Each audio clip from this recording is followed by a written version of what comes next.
why your photos look like this instead of this. And what is this weird ISO thing that everyone is talking about? Let's figure that out together.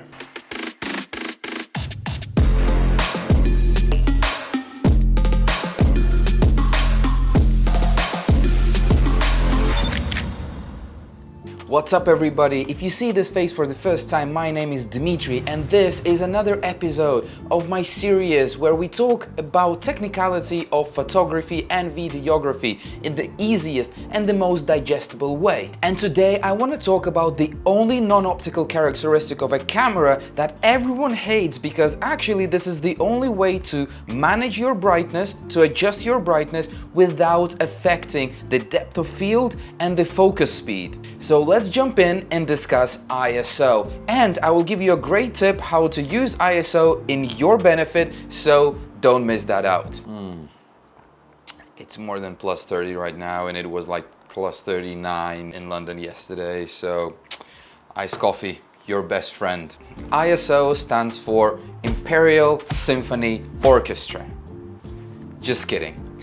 Acronym ISO stands for International Standardization Organization, but it doesn't actually refer to the organization itself that defines different product and technology standards. Ever since two film standards called ASA and DIN were combined into an ISO standard in 1974, they were just called an ISO since then. Although ISO initially defined only the film sensitivity, later it was adopted by sensor manufacturers to maintain the similar brightness levels as film as well. ISO usually starts with 100 and then usually doubles. So every time you increase the ISO, you actually double the brightness comparing to the previous setting, which means it's not linear. But how does it actually work? Well, to answer that, let's go to the whiteboard.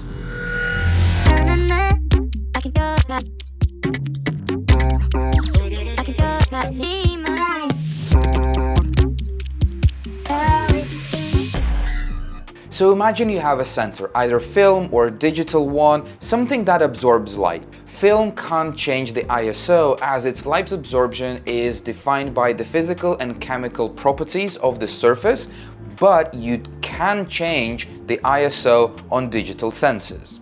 Digital sensor has a lot of small sensors that know how to react on different light waves. So when the light wave hits the sensor, it translates that, basically encodes that information into a color by defining the amount of red, green and blue. So for example, if you're shooting a portrait and you're taking a picture of someone's face, whenever the light's gonna reflect the face and then come to the sensor, it will translate that light wave into a color that's gonna match your skin color. This is where the color science comes in, and every company creates their own color science, trying to create the best algorithm that would transform those waves into the RGB colors so that you get as close results as you would see with your bare eyes. You definitely don't want to have your face greener, for example, as it is, right? So when it comes to digital ISO, basically it defines how much to increase the brightness of the signal that is received by the sensor, and that's really it. So based on what we have just learned, you would say, okay, so the bigger sensor, the more light is gonna absorb, so the better quality image you're gonna get. And you will be kind of right, but bigger is not always better. There are also other factors that are affecting the quality of the image, and if you want to learn more about that, make sure to subscribe to this channel as we will talk about the sensors in a separate video. So you would usually say that the base ISO is 100, but that's actually not always true.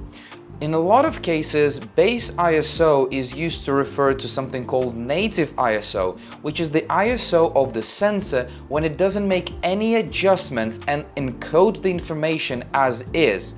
With the native ISO, and you need to look at the specification of your camera, because at this ISO you will get the least amount of noise and the best depth of field. Ooh, noise. Considering we've touched on noise, let's talk about that, because I'm sure a lot of you had a situation where you would take a photo on a phone and a camera, doesn't really matter, in the dark, and then looked at it and it looked like an old grainy photo from 80s. Yep. This is what happens when you go with too high ISO. This happens because the sensor is very sensitive. Yeah, right? That's why it's called sensor. And basically it has a lot of micro sensors within it, and basically some of them just fail producing the exact color of the scene. But you don't usually see that because they're very tiny dots, 1 out of millions of those. But when you're increasing the ISO too high, which means basically increasing the brightness of every pixel, you will see those broken pixels. Let's look at an example. So for the sake of this test, we will be filming this Lego Formula 1 car, and I will be gradually reducing the brightness of the lamp and also increasing the ISO to keep the exposure to kind of normal levels. So we will start, so right now the ISO is 200, and let's give it a go. So I am increasing the ISO. As you can see the picture gets brighter and brighter, so it already overexposed. So I'm gonna reduce the brightness to balance that out. So now I'm on 50% of the brightness of the lamp. I'm keep increasing the ISO and decreasing the brightness. So we're on 6400 ISO, and I'm already on like 6%, 2% of the brightness, right? I'm actually on 1%. Let me turn that on, 1% of the brightness, and we will keep increasing the ISO. So now I can basically maybe turn the brightness off, and as you can see already there is a lot of noise in the picture. But for the sake of this test, I want to keep showing you how bad it can be. We will continue increasing that. So we're on 40,000 ISO right now, 51,000, 64,000. As you can see, the noise is getting worse and worse. So now we're actually on 102,400 ISO, which is ridiculous. And you can see that the noise is just absolutely crazy. So what tips can I give you on ISO? Obviously, the lower ISO, the better. That's the fact. But it's not always possible to keep the ISO at 100. So what should you do? Well, what you should do is learn your camera. Every camera is different because every sensor is different, and the more modern sensors can go pretty high with ISO without breaking the pixels because they already have better sensors within those. So what you need to do is basically take a lot of photos on a tripod of the same object in different ISO settings and understand what is that maximum point when you start getting too much noise. So you basically need to figure out what is the maximum ISO where you are okay to trade off with a little bit of noise but get that maximum brightness. Then go to the settings and set it as max ISO so that whenever you're shooting, wherever you're shooting, you don't need to worry about that, and basically the camera will never go higher than that.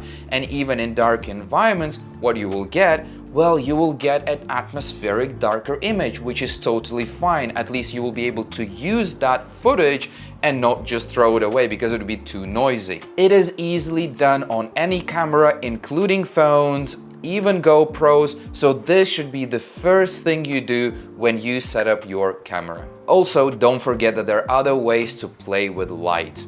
You can use either aperture or you can use the shutter speed. There are some nuances there, but if you want to learn more about that, you know where to click subscribe. And this is it for today. I hope you found this video useful. Punch, kick, uppercut this like button right there if you did find this video useful, as it will make me more excited to make the next one, where I hope to see you, my lovely viewer. See ya.